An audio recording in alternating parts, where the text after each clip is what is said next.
बिस्मिल्लाहिर्रहमानिर्रहीम। अस्सलाम वालेकुम। Welcome to the Bilish world. Students, आज हम अपना नेक्स्ट चैप्टर स्टार्ट करने लगे हैं, चैप्टर नंबर 21, जिसमें हम सेल डिवीजन्स की बात करेंगे। माइटोसिस के बारे में पढ़ेंगे, मियोसिस के बारे में पढ़ेंगे, जिन्हें हम कलेक्टिवली कहते हैं सेल साइकिल।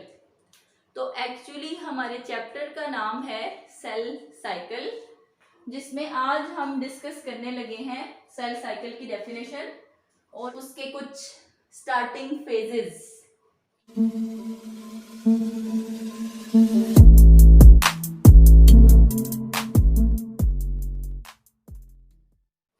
तो स्टूडेंट्स, सबसे पहले हम डेफिनेशन बताते हैं। Cell cycle is defined as a sequence of changes.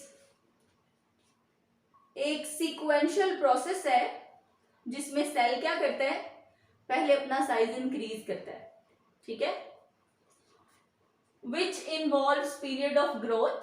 Growth मतलब सेल अपना साइज इंक्रीज करता है। देखिए, अब अगर हम ह्यूमन सेल की बात करें तो ह्यूमन सेल कंटेन्स 46 क्रोमोसोम। तो माइटोसिस में एक सेल डिवाइड होके दो सेल्स बनाता है और उनमें क्रोमोसोम्स नंबर क्या रहते हैं, सेम रहते हैं। अब देखिए, 46 क्रोमोसोम्स थे, वो जब दो डॉटर सेल्स में डिवाइड हुआ सेल, तो वो 46 उसके पास है, 46 उसके पास है। इसका मतलब है कि ये 46 क्रोमोसोम्स पहले डबल हुए हैं। तो क्रोमोसोम वैसे तो इस शेप में है, लेकिन जब वो डुप्लीकेटेड हो जाता है फिर वो इस शेप में आ जाता है और फिर उसको बीच में से सेपरेट करके इक्वली डिस्ट्रीब्यूट कर दिया जाता है दो डॉटर सेल्स में। तो ऐसा प्रोसेस, ऐसा सीक्वेंशियल प्रोसेस जिसमें सेल पहले ग्रो करता है। जाहिर बात है, एक पेरेंट सेल ने आगे दो डॉटर सेल्स बनाने हैं तो उसके पास ऑर्गेनेलीज भी डबल होनी चाहिए और ये सारा प्रोसेस करने के लिए उसके पास एनर्जी भी होनी चाहिए, उसके पास प्रोटीन्स भी होनी चाहिए, उसके पास एंजाइम्स भी होने चाहिए।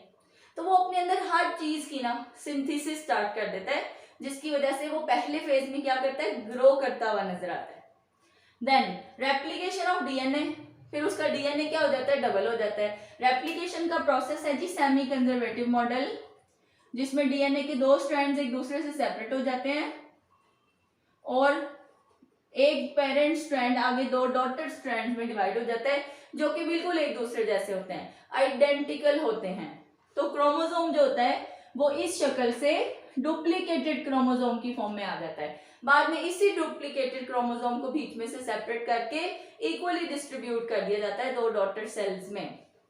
सो रेप्लिकेशन होती है दूसरे प्रोसेस में, दूसरे फेज में, और उसके बाद सेल क्या हो जाता है, डिवाइड हो जाता है।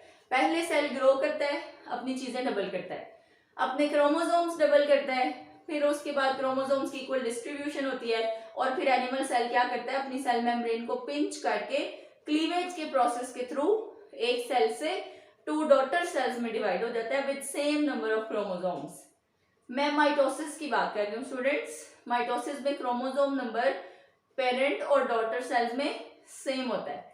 मियोसिस में क्रोमोसोम नंबर जो होता है वो रिड्यूस होके हाफ हो जाता है, ताकि नेक्स्ट जनरेशन में क्रोमोसोम को मेंटेन किया जा सके, क्रोमोसोम नंबर मेंटेन रहे जी। तो अभी हम बात करने लगे हैं next phases of cell cycle की। सेल साइकिल में दो फेजेस हैं।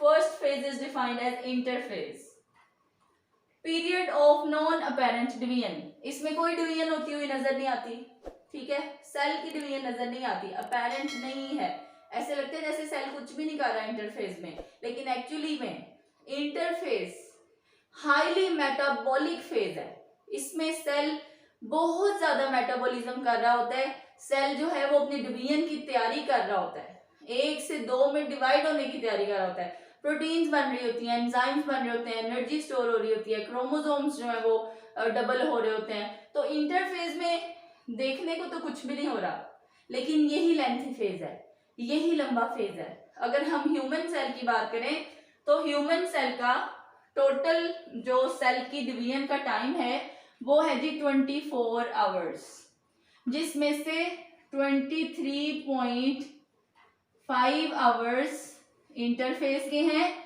और सिर्फ आधा घंटा माइटोसिस करने में लगता है। तो इंटरफेज जो है वो बहुत इंपॉर्टेंट फेज है, इसी में सेल अपनी डिवीजन की सारी प्रेपरेशन कर रहा होता है, ठीक है। और दूसरा फेज कौन सा है, माइटोटिक फेज, जिसमें डिवाइड क्या करता है, जिसमें सेल क्या करता है, डिवाइड करता है, ठीक है जी। स्टूडेंट्स, इंटरफेज क्या है? इंटरफेज जो है ना वो दो सेल डिवीजन के दरमियान में जो टाइम पीरियड होता है ना उसे इंटरफेज कहते हैं। देखें, एक सेल ये है, ये भी तो डिवीजन से बना हुआ है। जब एक डिवीजन से लेके अगली सेल डिवीजन के दरमियान में जो गैप है वो इंटरफेज कहलाता है, ठीक है। इंटरफेज जो है ना वो आगे फर्दर 3 स्टेप्स पे मुश्तमिल है। इंटरफेज में सेल ने अपनी डिवीजन की जो है वो तैयारी करनी है। तो अब देखिए स्टूडेंट्स, इंटरफेज की पहले डेफिनेशन है, the period of life cycle of cell between two consecutive divisions, दो डिवीजन्स के दरमियान में जो टाइम पीरियड है वो इंटरफेज कहलाता है, इज टर्म्ड एज इंटरफेज और मिसलीडिंगली कॉल्ड रेस्टिंग फेज। और गलती से हम इसे क्या कह देते हैं, ये तो रेस्टिंग फेज है, इसमें तो सेल कुछ कर ही नहीं रहा, क्योंकि अपेरेंटली नजर नहीं आ रहा होता ना। हालांकि ये हाईली मेटाबॉलिक फेज है। It is a period of great biochemical activity, बहुत ज्यादा एक्टिविटीज हो रही होती हैं इसके अंदर, and can be further divided into G1 phase. इसका फर्स्ट फेज है G1 फेज, सेकंड फेज है S फेज और थर्ड फेज है G2 phase. G1 phase is also defined as post mitotic phase. Post mitosis मतलब mitosis के बाद आने वाला फेज है ये। देखो ना, सेल ने एक बार माइटोसिस की, डिवाइड हो गया, अब उससे अगला जो फेज होगा वो G1 फेज होगा। एक डिवीजन के बाद जब सेल अगली डिवीजन की तैयारी करता है तो उसके बीच में जो फेजेस आते हैं वो इंटरफेज है। तो माइटोसिस के बाद जो फेज आता है वो G1 है। पोस्ट माइटोटिक फेज, माइटोसिस के बाद आने वाला फेज। फिर S फेज है सिंथेसिस फेज, इसमें क्रोमोसोम्स की डुप्लीकेशन होती है। क्रोमोसोम जो है ना वो डुप्लीकेटेड क्रोमोसोम की शक्ल में आ जाते हैं, रेप्लिकेशन की जाती है डीएनए की। और तीसरा क्या है, G2 फेज, इसमें माइटोसिस की तैयारी की जाती है, इसलिए इसे प्री माइटोटिक फेज कहते हैं, माइटोसिस से पहले आने वाला फेज। इन 3 फेजेस को थोड़ा सा इजी कर लेते हैं इस डायग्राम के थ्रू।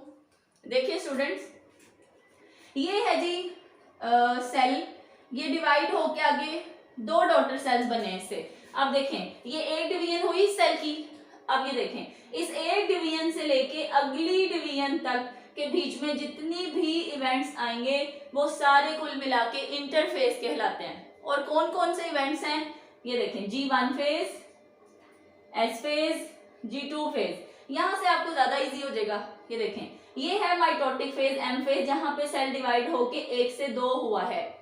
इस M फेज से लेके दोबारा M फेज तक पहुंचने के बीच में जितने भी इवेंट्स हैं वो इंटरफेज कहलाते हैं, ठीक है। जिसमें से पहला फेज है G1 फेज, जो माइटोसिस के बाद आता है, इसलिए हम इसे पोस्ट माइटोटिक फेज कहते हैं। देखें, M फेज के बाद आया है इसलिए पोस्ट माइटोटिक है, और G2 फेज M फेज से पहले आया है इसलिए हम इसे प्री माइटोटिक फेज कहते हैं। तो G1 फेज में जो भी चीजें बनाई जाती हैं वो S फेज में इस्तेमाल होती हैं। फिर उसके बाद S फेज में फंक्शन परफॉर्म हो जाता है। फिर G2 फेज में जो भी चीजें बनाई जाती हैं वो सारी M फेज में इस्तेमाल होती हैं। हर पिछला वाला स्टेप अपने अगले स्टेप के लिए तैयारी करता है और अगले स्टेप में जो है ना वो फंक्शन परफॉर्म किया जाता है, ठीक है। जैसा कि देखिए स्टूडेंट, G1 फेज में क्या हो रहा है, G1 फेज में अगले फेज की तैयारी। अगला फेज कौन सा है, अगला फेज है S फेज। S फेज में क्या होता है, क्रोमोसोम डबल होते हैं। अब क्रोमोसोम डबल करने के लिए जो जो चीजें चाहिए, देखिए ये जो रेप्लिकेशन ऑफ डीएनए का प्रोसेस है ना, ये हमने लास्ट चैप्टर में डिस्कस किया था। डीएनए की रेप्लिकेशन में helicase enzyme, binding proteins, ligase enzyme, primase enzyme, polymerase 1, polymerase 2, polymerase 3, तो इतने सारे एंजाइम्स जो चाहिए डीएनए की रेप्लिकेशन करने के लिए, क्रोमोसोम्स को डबल करने के लिए, वो सारे कहाँ बनेंगे, G1 फेज में। जो प्रोटीन्स चाहिए, जो एनर्जी चाहिए, वो भी कहाँ बनेगी, G1 फेज में। सो इस तरह जो है ना वो आप इसे पॉइंट्स में याद कीजिएगा। फर्स्ट पॉइंट है period of extensive metabolic activity, बड़ी तेजी से इसमें मेटाबॉलिज्म होती है। सेल जो है ना वो अपनी एनर्जी को इंक्रीज करता है, प्रोटीन्स बनाता है, एंजाइम्स बनाता है। Cell normally grows in size, तो जब सारी चीजें वो अपनी डबल करता है ना, उसकी वजह से उसका साइज क्या हो जाता है, थोड़ा सा ज्यादा हो जाता है। स्पेसिफिक एंजाइम्स आर सिंथेसाइज्ड, ये रेप्लिकेशन करने के लिए अभी मैंने आपको बहुत सारे एंजाइम्स काउंट करवाए हैं, वो सारे एंजाइम्स यहाँ बनाए जाते हैं, क्योंकि अगला प्रोसेस जो है ना, अगला फेज जो है वो क्रोमोसोमल नंबर्स की डुप्लीकेशन का है। यहाँ पर क्रोमोसोम्स क्या हो जाते हैं, डबल हो जाते हैं।